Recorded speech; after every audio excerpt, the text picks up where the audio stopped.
Big bang एक सुविधाजनक सिद्धांत है और उतना ही सुविधाजनक है जितना कि भगवान ने ब्रह्मांड का निर्माण किया।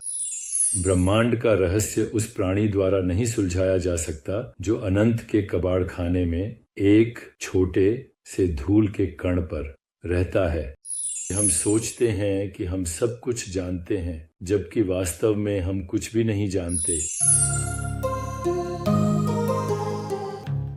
प्रिय दोस्तों, वर्तमान विज्ञान ब्रह्मांड की उत्पत्ति को 13.8 अरब वर्ष पहले हुए एक बिग बैंग के परिणाम के माध्यम से समझाता है। इस सिद्धांत के साथ कई समस्याएं हैं। पहली समस्या यह है कि कोई भी बिग बैंग को एक कारण नहीं दे सकता। ब्रह्मांड कैसे कुछ से उभरा?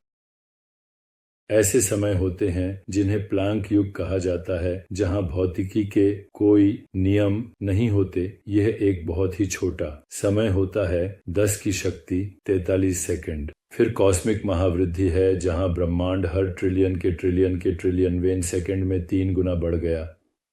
और फिर गणितीय रूप से सटीक कॉस्मिक महावृद्धि धीमी हो गई। और फिर तारे, परमाणु, अणु का उदय हुआ। बिग बैंग का स्थान क्या था? आप नहीं कह सकते, क्योंकि वहां कोई स्थान नहीं था, है ना? तो वहां कोई स्थान नहीं था। यदि आप ब्रह्मांड विज्ञानी से स्थान के बारे में पूछते हैं तो वे कहेंगे कि यह हर जगह है, एक ही समय में। और अगर आप उनसे पूछें कि अगर समय नहीं था तो हम ब्रह्मांड को कैसे एक शुरुआत दे सकते हैं, इसका कोई उत्तर नहीं है। इसका कोई उत्तर नहीं है। समय कब शुरू हुआ?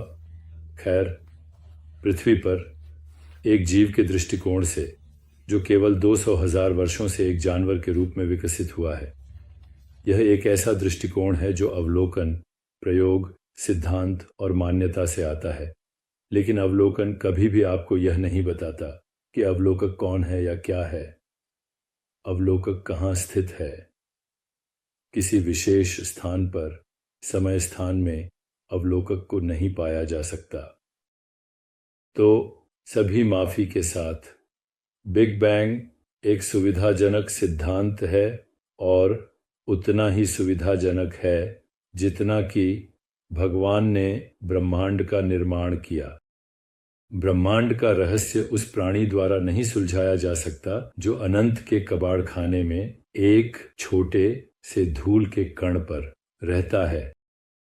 लेकिन यह मानव गर्व है कि हम सोचते हैं कि हम सब कुछ जानते हैं, जबकि वास्तव में हम कुछ भी नहीं जानते। हमारे पास केवल यही जानकारी है कि हम अस्तित्व में हैं और हम जागरूक हैं। मैं हूं, उसी पर लौटें, रहस्य को स्वीकार करें और आप अपने अस्तित्व के हर क्षण में एक आनंदमय अनुभव करेंगे। धन्यवाद।